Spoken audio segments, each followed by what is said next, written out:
All right, so I think today's the day. Gonna get started on the Tahoe. Kind of got the shop cleaned up, got a few places to put stuff, and here we go.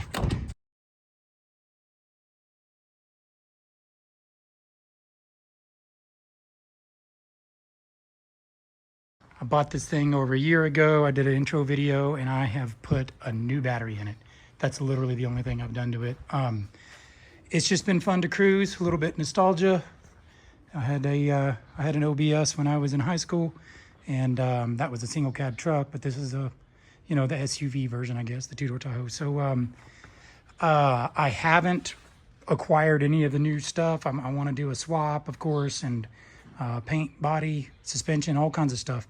And I haven't bought any of the parts for it, but there was a guy on a local Facebook group for C10s and OBS trucks that is interested in buying the powertrain out of this. So he wants the motor, the transmission, the ECU, and the harness. And it's a good opportunity just to kick off, and also I can get rid of those things, get it to somebody that can use it. This thing has 158, almost 159,000 miles. I assume that's true.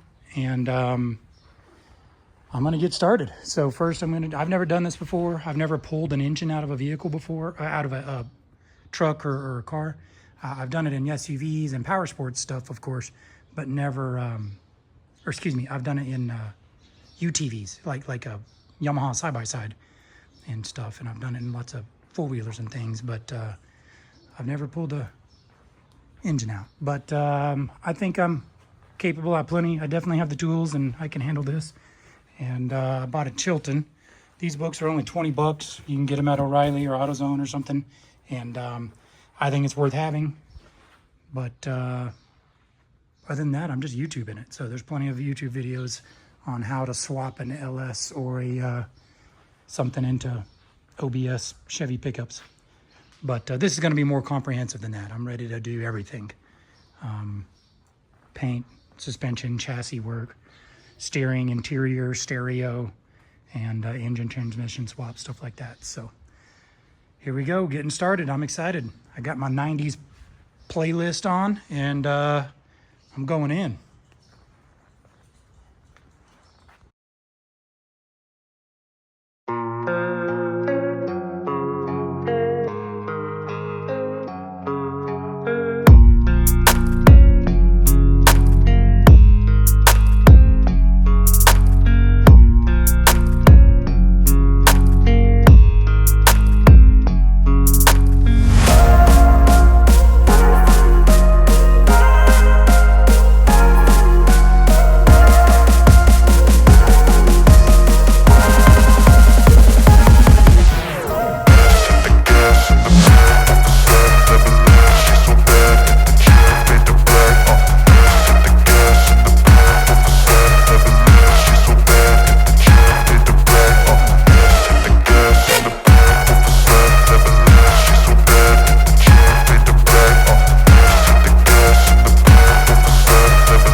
All right, so that's it for today.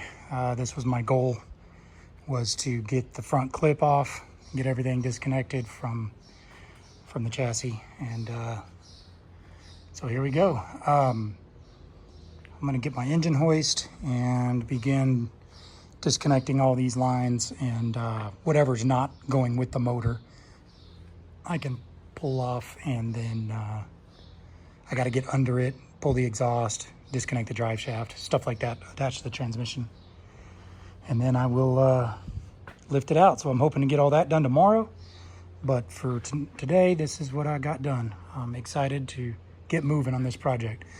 This is the actual first time I've ever removed a body panel on a vehicle. So front fenders, inner fenders, and the hood. I'm just undoing the hardware and screwing it right back in where it goes. So all of these, so I can keep a place. But of course, once these things go get to paint, then I'll have to put those back in where they go, or I'll have to remove them and then make sure I don't lose them, put them back in where they go.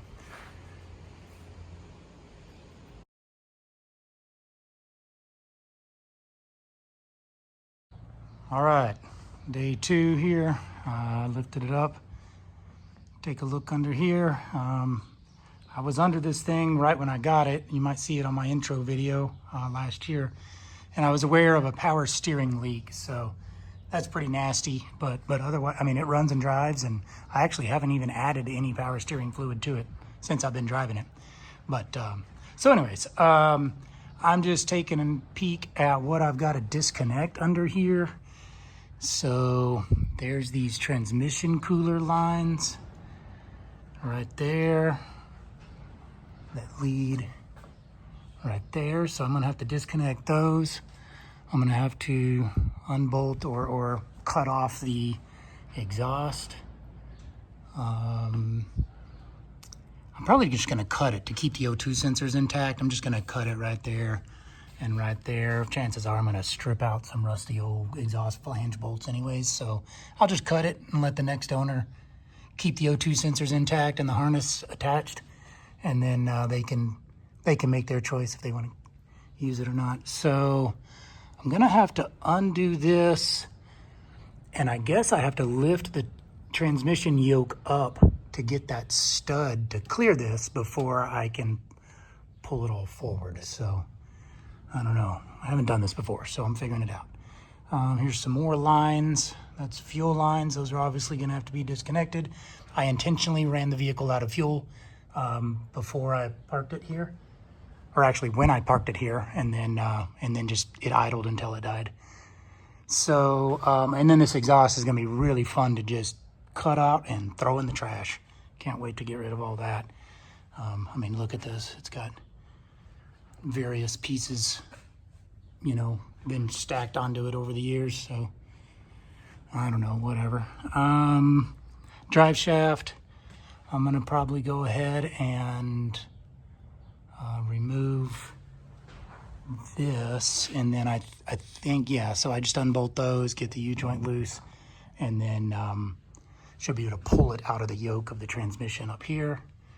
So I'll do that. I'm not sure if that's gonna leak a bunch of transmission fluid out. I would like to just leave the fluid in the engine and in the transmission. But I don't know if I can, so I'll work on that. Anyways, so just disconnected some things, linkage, some harness stuff. Some of that harness stays on the engine. Some of it, I think, comes off. I don't know about the transmission, if it's all kind of one big plug or not, but I'll dig into it. Here we go. Under the truck work.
Holy smokes.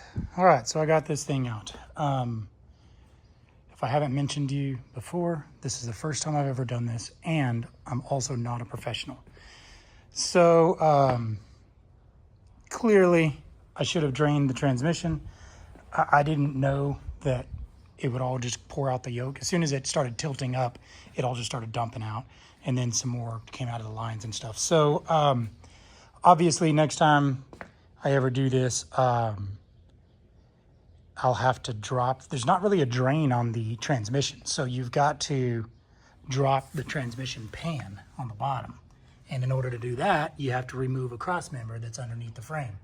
So I just didn't do anything of that. I just unbolted the one mount right there and jacked it up and pulled it out. So of course it started tipping everything. Also, if you drop the pan, I believe you can get this thing out more effectively.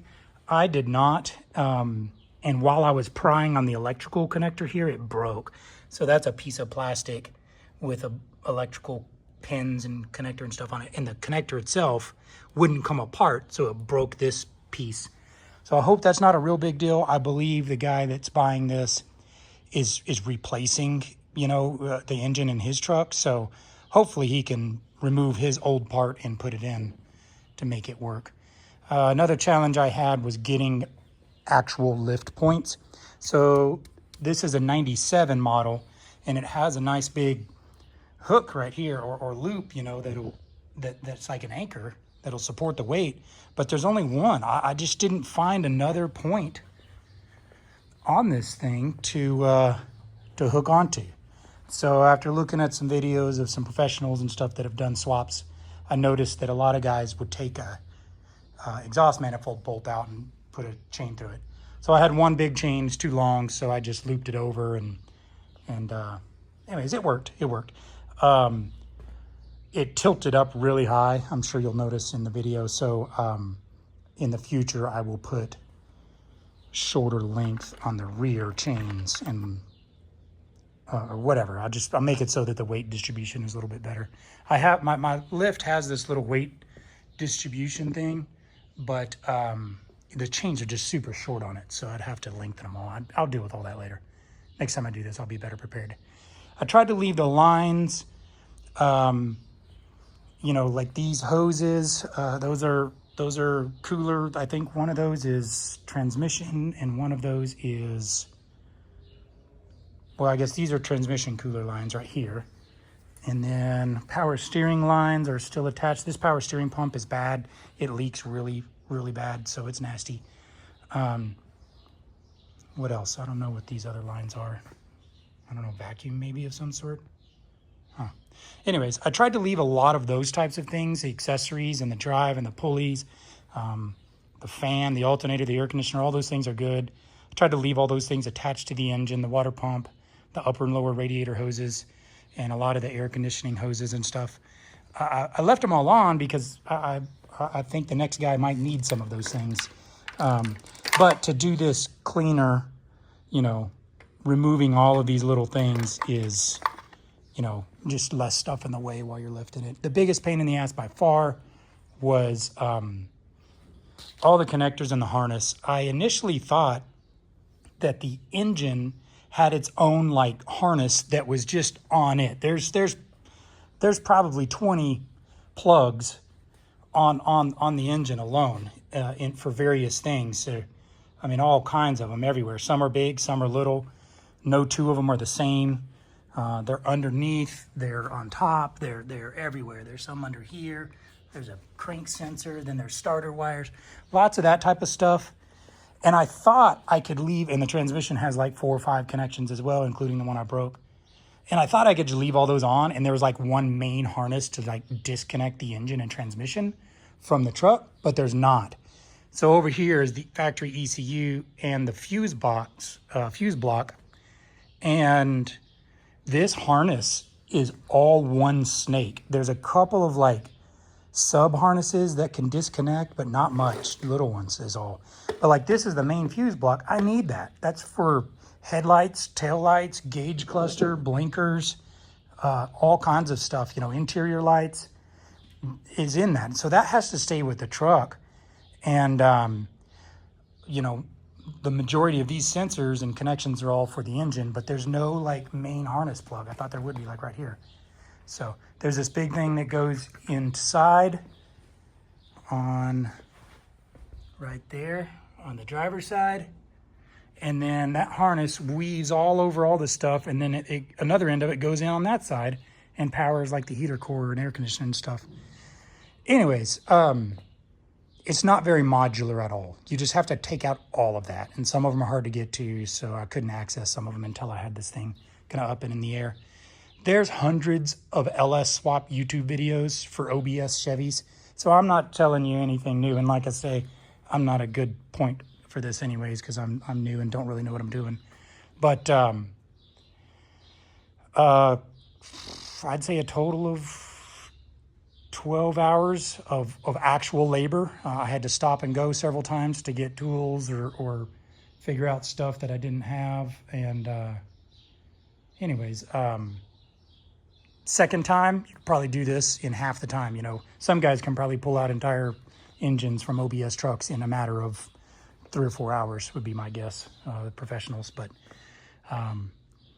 anyways, that's my experience. This is just kind of the beginning, the first step. It feels good to kind of gut it and get rid of a lot of the junk and really expose how, you know, just look at the miles on this thing, man. It is used 158,000 miles. Look at these bushings.